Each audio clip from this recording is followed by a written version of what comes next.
Hey friends, if you wish to fix download error 80248007 on your Windows computer, then please watch this video. I will guide you through the resolutions. Now the main resolution is to delete the contents of the software distribution folder. One is the easier method, one is the command prompt method. So the easier method is through disk cleanup. Search for disk cleanup in the Windows search bar and open disk cleanup. Select the C drive or the system drive, which is in 99.9% cases the C drive. Click on OK.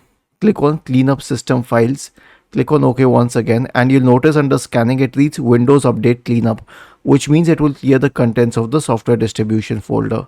But if it doesn't work, then copy the commands here and then search for command prompt in the Windows search bar and click on Run as Administrator to open the elevated command prompt window. Paste these commands here and hit enter. That's it. It will fix the problem.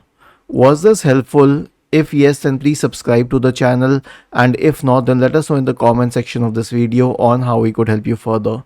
Thank you for watching this video and have a nice day.